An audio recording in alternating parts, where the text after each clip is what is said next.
There is someone in your life right now who smiles when you share good news, but something in that smile is just slightly off. You cannot fully explain it. You have never been able to put words to it. But somewhere in your gut, you have always known that this person would not be entirely broken up if things did not work out for you. Maybe it is a colleague who is always asking how your project is going, a little too eagerly.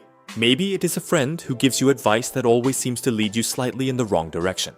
Maybe it is someone in your family who has never quite celebrated your wins the way you celebrate theirs.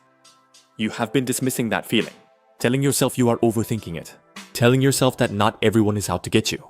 But Sun Tzu, who spent his entire life studying the hidden dynamics between people and power, would tell you something different. He would tell you that feeling in your gut is data, and ignoring data is how you lose. Sun Tzu faced this situation directly and personally. When he was commanding the army of the king of Wu, he had generals inside his own ranks who did not want him to succeed. Not because they were evil men, because his success threatened their position. His rise made their contribution look smaller. And threatened men do not attack you directly. Directly is too risky. They undermine. They whisper. They give you just enough help to look loyal while making sure the outcome never quite goes your way. Sun Tzu identified them not by confronting them, because that would have been a mistake.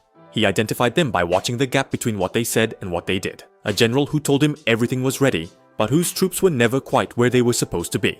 An advisor who agreed with every plan in the room, but whose recommendations in private always introduced just enough doubt to slow things down. Sun Tzu called these people the most dangerous presence in any operation. Not because of what they did, because of what they prevented, slowly, quietly, in ways that were almost impossible to trace back to them directly. And here is what he did about it, that most people never think to do. He did not confront them. He did not cut them off. He did not make them his enemy publicly, because making them your open enemy hands them a role they can play with full justification. He controlled what they could see.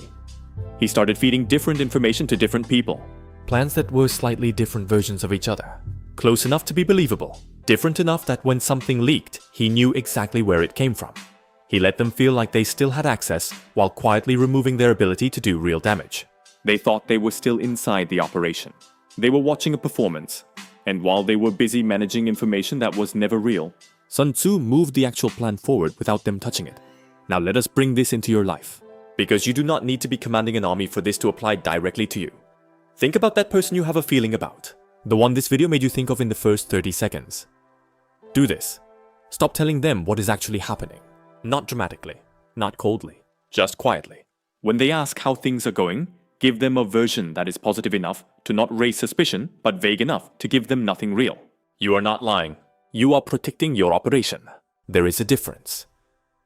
Do that, and you become impossible to undermine because there is nothing real to undermine. The second thing to do is to watch the gap between what they say and what they do. Sun Tzu was obsessed with this. Words are easy and cheap. Actions over time tell you everything. The person who is genuinely on your side shows up when it costs them something. They defend you when you are not in the room. They give you information that actually helps you. Start paying attention to behavior over weeks and months, not conversations. And the picture becomes very clear very quickly. Do that. And you develop the ability to read people in a way that most people around you never will. The third thing, and this is the one that changes everything, is to use their envy as fuel, instead of letting it drain you. Sun Tzu understood that the people who are threatened by your progress are always threatened by something real.